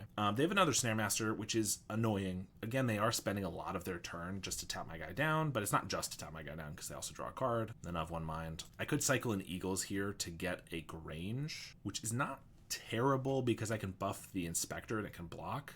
I think I'd rather see what I draw first. Amazing. I really would just rather play it, but if it gets just countered, it's not great either. I think we're bringing back the Veteran because it blocks these. I don't think I can bring myself to cycle this Eagles when I have 4 lands in hand, so I think we'll just pass here. Crack a Clue. It might be right to do so because then they have to have like another tap effect or a snap or something to get past the Inspector. And right now, you know, I can still go for the double block on the Ninja, but then I'm not blocking a Fairy. Plus, if they have a Brian Barrow, I still don't kill it, but I mean, that's true regardless. I don't know. Yeah, Strands is also a card that I was playing in Mardu Initiative, which is like a control, kind of Jund Wildfire deck, but Initiative Ephemerate kind of a deck. And Prismatic was pretty good in there too. So yeah, I'm a big fan for sure. I guess if we do this, if they Brian Barrow, they only kill 1. If they snap, I get to replay 1 for some decent value. There's not really a way I get blown out here. Now, if they just Ninja one of these, you know, it's not bad for them, but I also can't stop them from doing that even by blocking one of those. And they also do have the Brian Barrow. I'm going to crack a Clue. We do have a Remosian Rally in the deck that we could cast and potentially use, but we get a Guardian's Pledge instead. I like those initiative decks. Seems fun. Yeah, I like them a lot. Another creator, Snapbolt, I think is the originator of the deck, and I picked it up from him, liked it a lot, and I think I got even a couple trophies with it in the meta like a year ago. It was pretty decent actually, I think, and then it just got really worse, I guess. Like, it was never great against Kuldotha. You had Prismatic Strands, and we played some board wipes and things like that, but Kuldotha was just so good that maybe it would be better now. I haven't really tried it in a while. We are... Okay, so I did keep a hand with 4 planes. I admit that. We have drawn 5 planes, though. That's not my fault. Well, I can't cast this, and I guess this is just blocking, so... Like I said, this should be a matchup that we are good against, but we're going to lose against anybody where we draw this many lands. Yeah, so Snapbolt made that deck. I played it a little bit. It was really fun. I should probably try it again. The problem was that it just didn't have... I've been saying this a lot recently. This is my hot take, which is that Inspectors are just not that great. They're fine in White Weenie, but they're not as good as people give them credit for. And that deck, because it was playing Prismatic Strands, had to have a higher white creature count. So we wanted to play them for early, you know, blockers and card draw and stuff and all this stuff. But Ephemerate was being used in the deck, and Ephemerate's not great with an Inspector because it just, you know, it gives you an extra clue that you have to pay for to draw, which is not great. I could play an Eagles here, but that probably gets countered. I could play Prismatic Strands on their turn, which is what I'm going to do. I'll do it in their upkeep just to make sure. But if it gets countered, we're dead because we don't have an untapped creature to flash it back. So any Spell Stutter or anything here is going to kill us. Kalikai's did a couple videos on Turbo Initiative. Yeah, I definitely... I know some people in the Black Sack Discord, like we have a channel for Turbo Initiative because it's... A lot of them are built off of sacrificing a black creature or whatever and using your, Culling the Weak to gain 4 mana. I think those lists seem interesting. I mean... They're the type of lists that I like. They're the type of lists that I think are cool for a bit, but like are not actually sustainable because they're they're super varied. It's not very consistent at all. But I like playing them every once in a while. So I have been meaning to get around to trying that, especially since it's seen as kind of an offshoot in some ways to Black Sack. I've been meaning to try one out for a while. It was Boros Initiative. The deck that I was talking about was Mardu Initiative, so it was basically Boros Initiative, but it added Refurbished Familiar. I've sold a bunch of Cullings the last couple of weeks. Wonder if that's why. Could be if there was a recent video, or just in general, if people have been trying to pick that up and the deck's been doing well, I could see that. Let's figure out what we're doing here real quick. So Holy Light seems decent. They have a lot of 1/1 creatures. Martyr of Sands is just life gain, doesn't seem great. Standard Bearer makes it so they have to snap this guy. That doesn't really matter. And Monarch feels risky when they have so many flyers. Dust to Dust is not necessary. Journey to Nowhere is okay. Destroy Evil is not great. I think our main deck's supposed to be good against them. Prismatic Strands is good. Skyfisher, Battle Screech, and even with the Squadron Hawks, I think we should be really set up. We just drew terribly.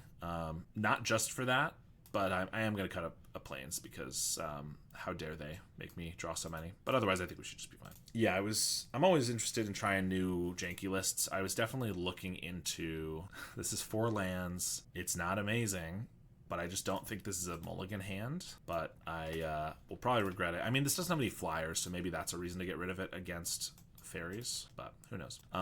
Yeah, there's a janky card from who knows when, some old set. It's a 4 mana 2/2, but you can cast it for free if your opponent, or rather, you can cast it for free if you have a forest by giving your opponent 5 life. So I was playing that, and then there's a card, Metamorphosis, which is kind of like a food chain one time where you pay a green, sacrifice a creature, get mana equal to that creature's mana value +1, and only for creatures. So this could be a turn 1 Avenging Hunter or Goliath Paladin. I think I just want to shoot this Fairy Seer probably.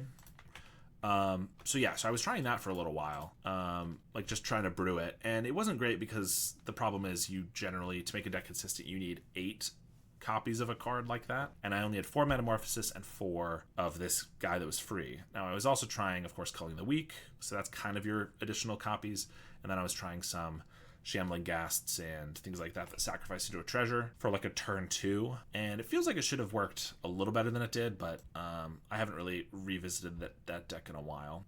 They just play 2 Snaremaster Sprites, which is, fine, I guess. We're not drawing any flyers, of which, again, we have 12. I could just throw out a Choco Mog. We get to start attacking for some damage. I feel like that doesn't seem very effective until we have at least a couple more creatures. We have, of course, Skyfisher, but probably should have attacked first, but I'm happy with this trade regardless, so I don't expect them to block. So next turn, if I can get down, of course, Skyfisher, that could be decent, but they do get an attack in here. Flip a Hacker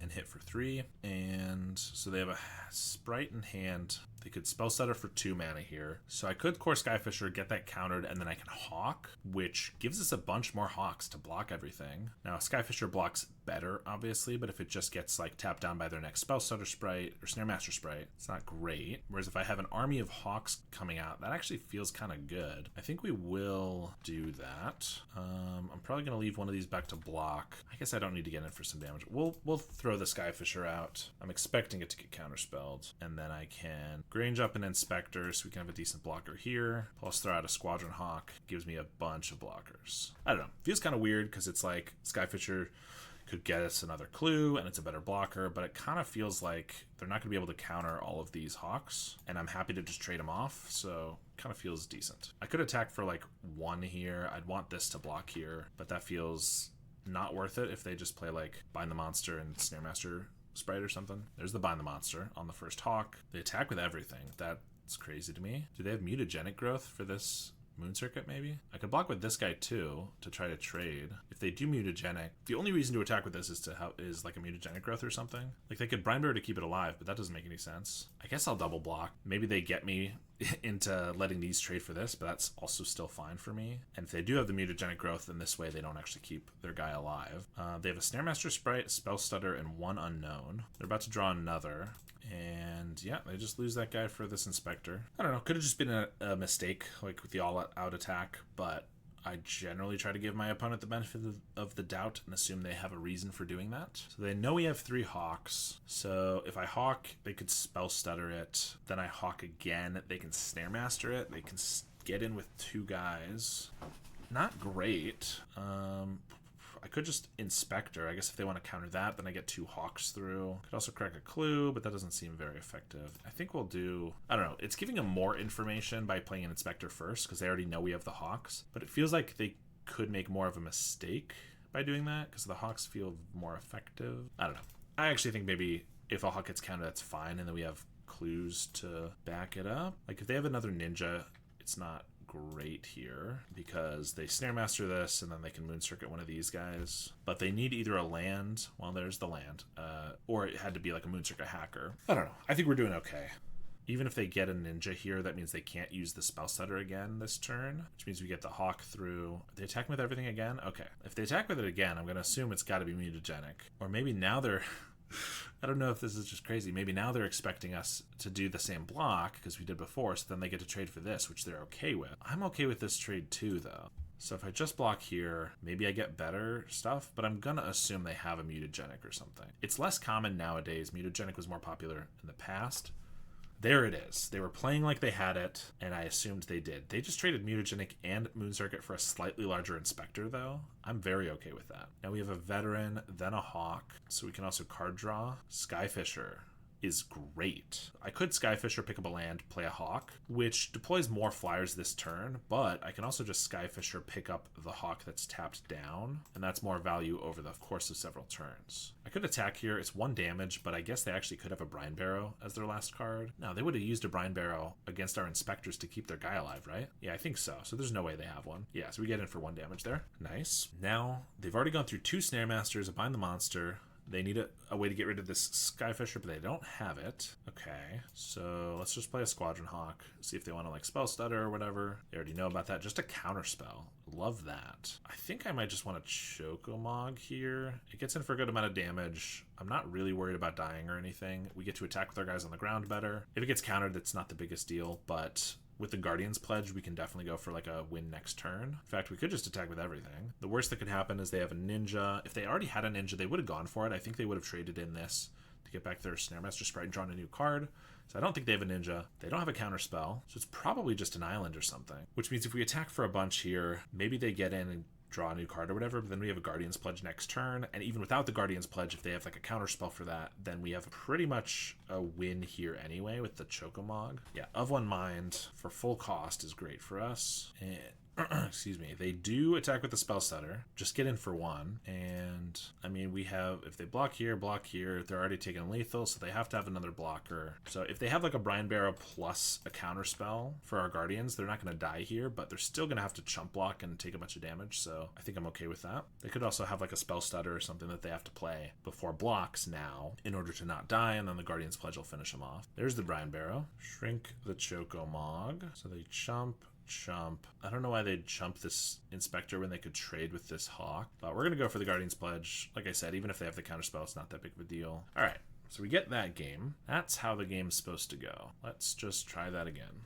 Thraben Charm and Destroy Evil are kind of interesting in this match because Moon Circuit Hacker is an enchantment, so being able to blow that up even if you have no creatures on the board or whatever is kind of cool. The fact they have Bind the Monster makes me like the Destroy Enchantment text even more, but Destroy Evil doesn't actually kill any of their other creatures because toughness 4 or greater, unless they mutagenic growth like a Ninja of the Deep Hours or a Brine Barrow, that's not going to happen. So if that had some applications, I would keep it, but otherwise I'm not going to. This is a tough one. It's only 1 creature, which generally makes it bad, but we do have a Prismatic Strands to prevent their ninjas from connecting. We have a Thraben Charm.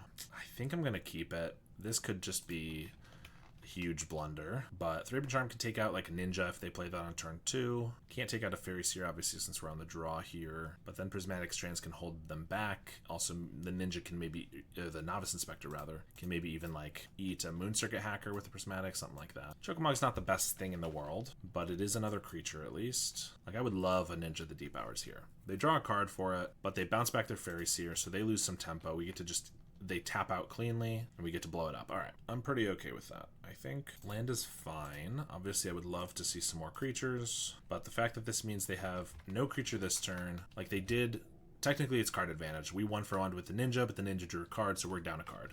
But them bouncing back a Fairy Seer, like the tempo loss is pretty big, that I think it's okay. They scry 1 to the top, and they do just leave up mana.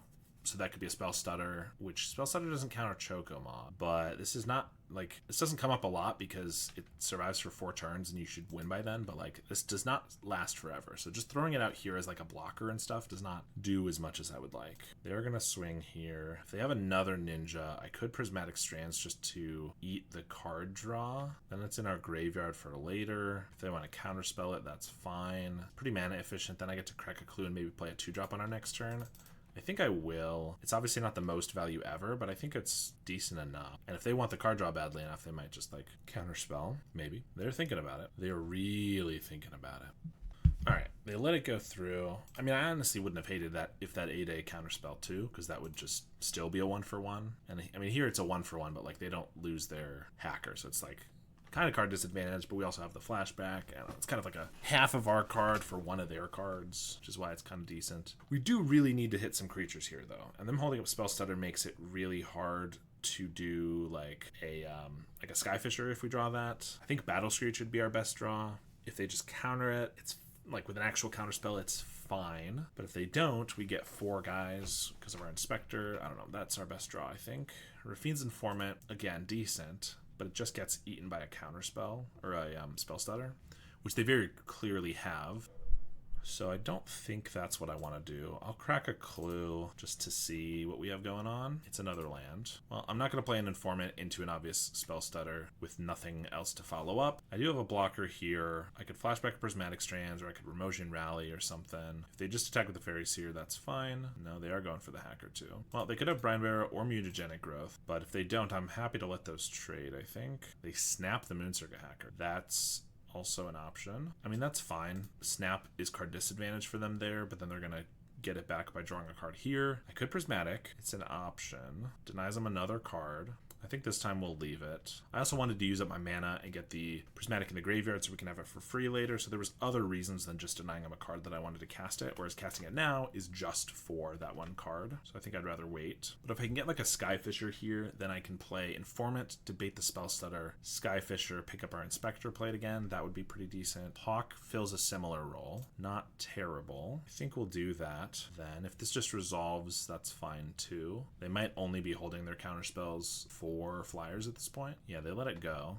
There's a Battle Screech. I'm not going to pitch that. If I could use it right now, which I guess technically I can if this Hawk resolves, but I don't anticipate that to resolve, it would maybe be okay, but I would much rather get that to go through next turn, which means I kind of want to discard this Plains, but if I want to cast this and maybe Hawk next turn, then I need that. And then Chocomog's a pretty good follow-up. Maybe I get rid of the Rally. It seems like a pretty decent trick, but I kind of think the mana to do multiple spells on one turn is really important against a Spell Stutter deck, and we already have a way to buff our team for multiple turns, so I think I'm going to prioritize that over the free instant speed one. So like if they only hold up one counter spell, next turn I Battle Screech, they counter that, but then I can get a Hawk down, 3 more Hawks in hand, and then flashback the Battle Screech. That's really, really good for us. They do have one Mind, so they're stocked on cards, but they didn't hit a land drop last turn. They might have one this turn, we don't know yet. They only hit it for 1, and they pass. So they could have like a Spell Pierce and a counter spell, but okay, we get the Plains anyway. Obviously, then I would have preferred to keep the Rally, but I still think it was important enough to try. I think we just do this. I guess if they do have a Spell Pierce, they can't use it here, but once I play the Hawk, they can use it on the flashback, but I think that's still worth playing around. I don't know if they play Spell Pierce.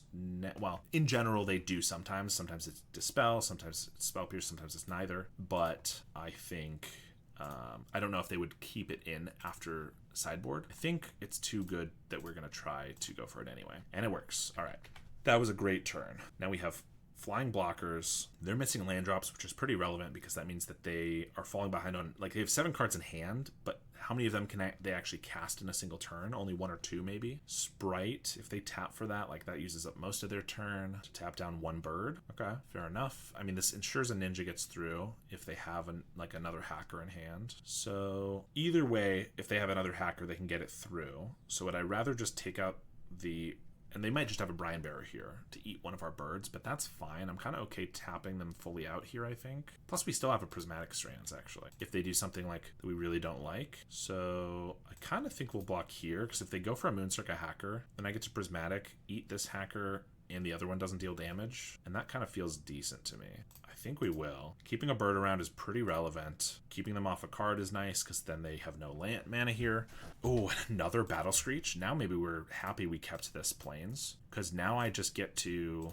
I mean, this is insane, right? Now we get to Chocomog, attack them for a bajillion, and then put 4 more birds on the battlefield. This game was very back and forth, I think. Very interesting for a little while, but now I don't know what they could have to prevent themselves from dying here. All right, and we win the match. Ooh, that was absolutely sweet. Able to just pull ahead. It ended up being nice that we kept that, what we thought was a 6th, ended up being a 7th land. We even had 3 more Hawks in hand, which were obviously also great. So this is a good matchup for us in general, but after losing game 1 pretty handily, I was a little worried. But Burb Assault, yeah, they cannot handle it. And we are 4-0, so we're going into the last round here. Might be onto something. White Weenie has a lot of answers to the meta right now. Yeah, I mean, it's always kind of a decent deck, I think, because of the meta that exists. Like, even when Terror's not the #1 deck, it's still, like, in the top 5. Mono Red is always in the top 5. Grixis Affinity, some people say it, like, falls off, and I don't really think that's true. I think, like, Grixis Affinity is always pretty solid. Maybe if there's more Dust to Dust and white decks in the format, it's a little worse. But in general, Affinity is obviously a great deck. Wildfire is a newer deck, but I don't really foresee it going anywhere for a long time unless something gets banned out of it, which I would be shocked by. And what's that last one? All of those are good. Oh, and Mono Blue Fairies is another deck that is pretty prominent most of the time, and it's a good matchup for us. So if we run into Elves, Spy, Tron, those are probably like 3 of our worst matchups. And I know that a couple of weeks, I guess after the Prophetic Prism unban, Tron, especially like, Turbofog's another one of our worst matchups. Flickertron especially was making a resurgence because Prophetic Prism was around. And so White Weenie was suffering there, but it felt like, so I started trying to use Mardu Devotee. Of course, it was just a new card, but I tried to use it to splash Pyroblasts or Duresses and things for those really tough matchups. And I think if those are prevalent enough in the meta, that's not a terrible way to go. But even without it, yeah, I just think it's always pretty solid. Okay, this hand is pretty interesting. A lot of birds. We can do turn 2 and 3 Hawk, then Battle Screech, and then turn 4, 2 more Hawk, or like 5, turn 2 more Hawks, plus we have a Prismatic. It seems good enough. No 1-drop is unfortunate. Hawk's not the most aggressive 1-drop either, or excuse me, 2-drop, but I don't think this is a mulligan. Like that Devotee cool card. Yeah, I liked it a lot. It seems to have gone the way of just being a card that people tried out and doesn't really have a place. But like if I played more like Mardu Synth, which is a deck that I would like to play a little bit more. I actually thought about doing Mardu Synth on stream today, so I'll probably do it on stream at some point. I think that's a deck that can really use the Devotee pretty well. The fixing is really nice. Any 3-color deck, we know fixing is pretty important. And the fact that it can set up your your experimental synthesizers and things like that with the Scry is pretty nice. But when I was playing him in White Weenie, it was pretty decent too, because we just had, we have a lot of, what am I trying to say? I could keep like 1-landers because you can scry 2 off of it, right? It's like a Fairy Seer that doesn't fly. It was pretty decent. We're obviously against Red Rally here. They're the type of playing Manamorphose, which is interesting. You can play it after a Burning Tree to turn your red-green back into red-red, and then you can Bushwhacker and things like that. They have a pretty good start. We do have a lot of blockers for them. I would love a 1-drop. Any 1-drop at all. Plains is not it. So it's kind of interesting. I could Squadron Hawk here, and then next turn I can Battle Screech and flash back. Or I could be more mana efficient, just Prismatic Strands here, and then the following turn I can Battle Screech and have the Strands flashback up. Their Rally, which means that their damage is going to come through attackers most of the time. They might just read a Prismatic Strands here and not go as all in. But I think holding up Prismatic Strands seems pretty decent here. Yeah, they are just going to attack with these, and we are just going to use it, even though it's only 3 damage, but I think it's still fine. And then they just pass. I mean, hey, if they didn't, like, Bushwhacker or anything there because of that, that's not bad for us at all. Ooh, Skyfisher's interesting, because I could now play a Hawk, buff it with a Grange, and then bounce the Grange back to hand. Then I have a 2/2 and a 2/3 blocker instead of just 2 1/1s. Which is a lot better for my Prismatic Strands. I think I like that. It does set us back a land, but I think that's okay. It just blocks a lot better. Because if we have 2 1/1 Battle Screech birds, and then we, block in Prismatic Strands, we can kill only one of these, but this way, like, they can't really attack very well at all. But if they have, like, I was not expecting a Street Wraith here.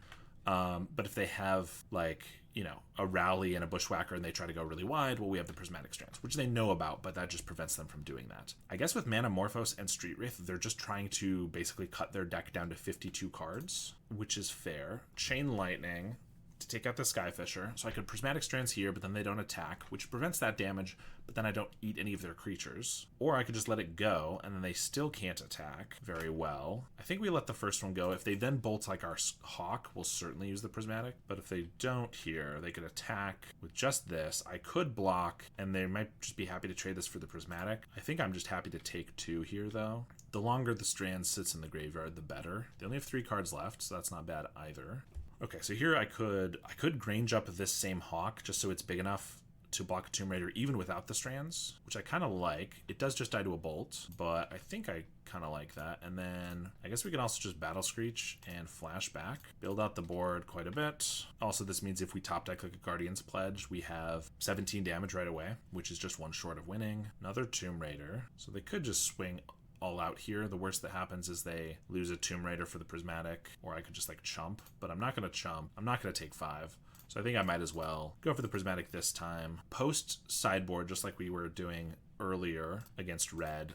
Post sideboard, we need to be a little more careful with the prismatics, because if we did this and then they just had like a end the festivities next turn, we'd be in real trouble. But I'm not expecting them to have that in their main deck here. And we're getting flooded, but we do just have a lot of birds. We attack for 4. I could attack for 7 and just play 2 Hawks. What are the chances I die there? I kind of think it's pretty low. I think we'll just play 2 more of these guys. And like, I'm happy to chump block this Tomb Raider at this point. Now any pump spell, a Remotion Rally, Guardian's Pledge, or a Choco is going to be lethal.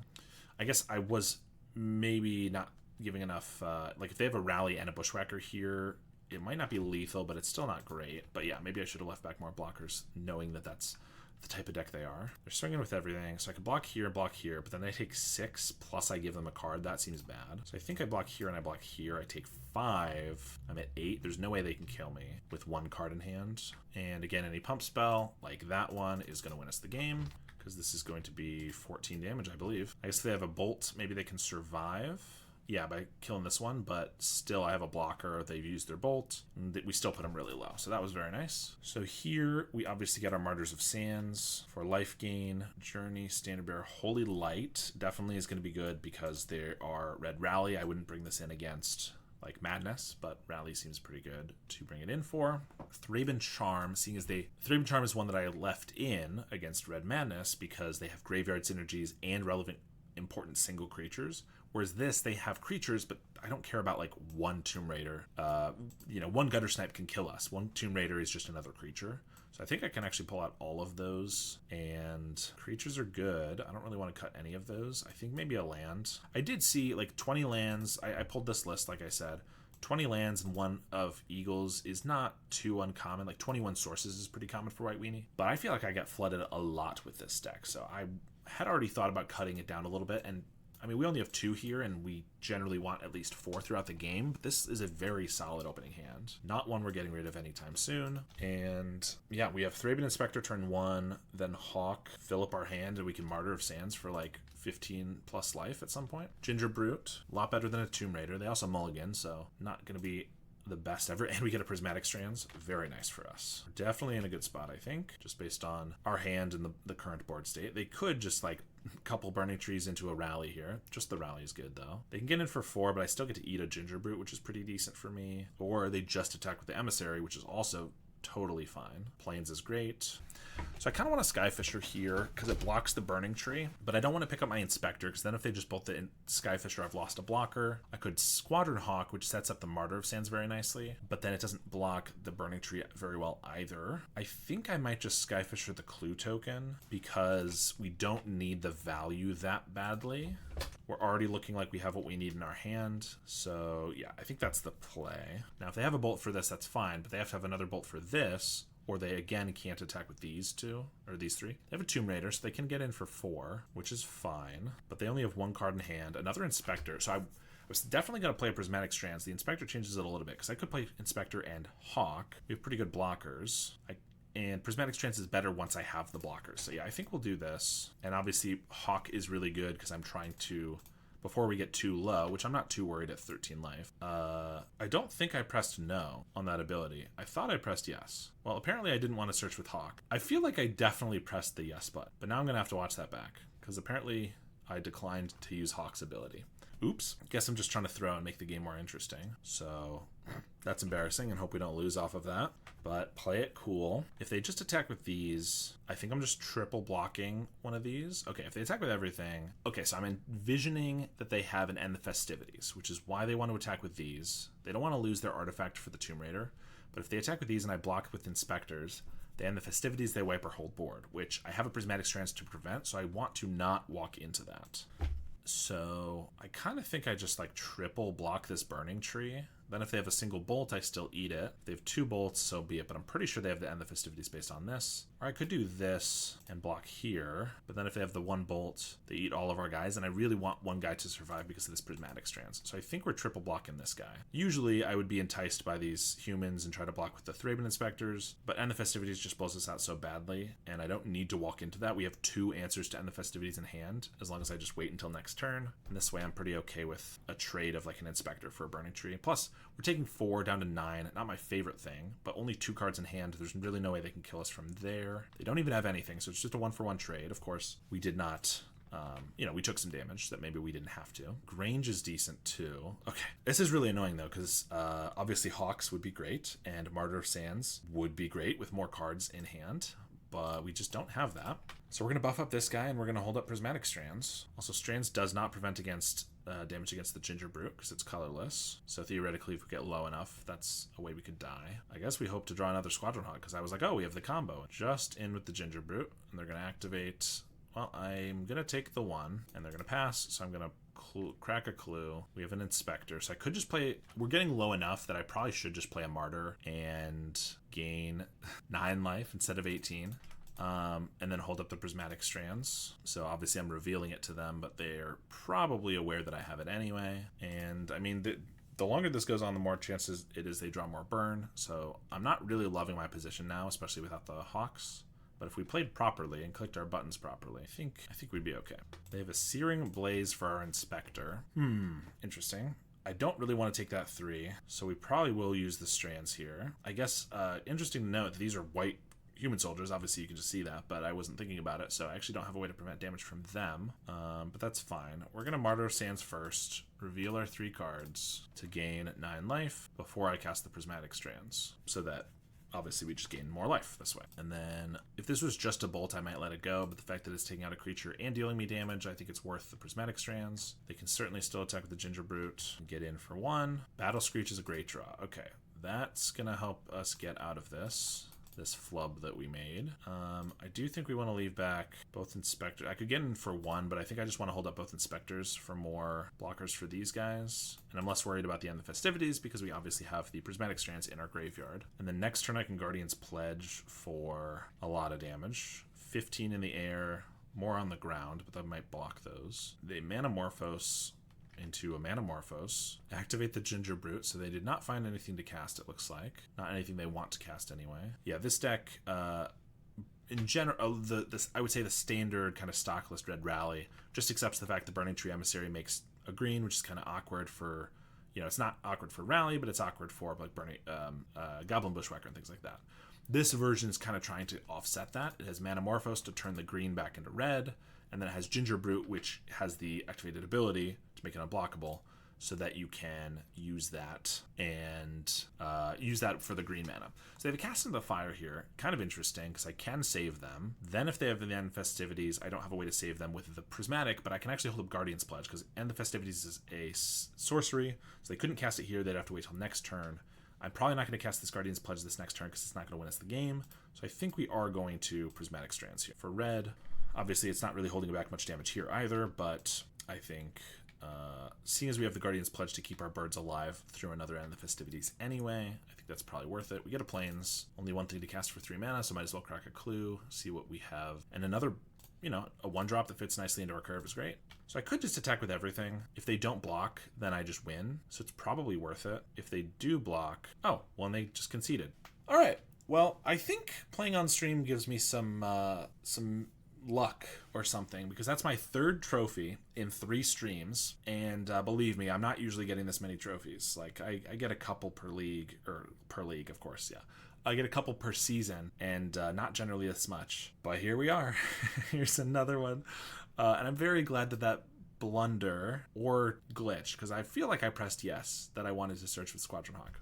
Regardless, I'm sure we'll all see it in the tape, and I'm glad that blunder did not cost us. So, yeah, I mean, White Weenie I think is still pretty reasonable in the meta. I don't think there's any reason you can't play it. It seems good enough to me. I certainly don't have time for another league. I was thinking about playing 1 or 2 more games, but I do have some stuff I need to do in like half an hour-ish.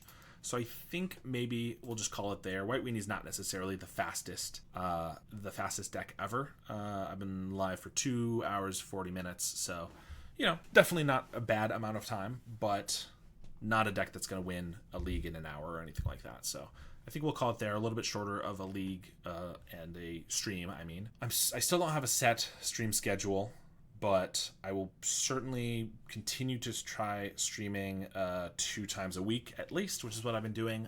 Probably not this weekend. I've got some stuff going on, so probably Monday night or maybe another like Tuesday afternoon stream, something like that. Make sure to be following, and you'll be aware of it. Thanks for watching, Ben, and everybody else who's lurking out there. I appreciate the support, and yeah, I will see you all next time.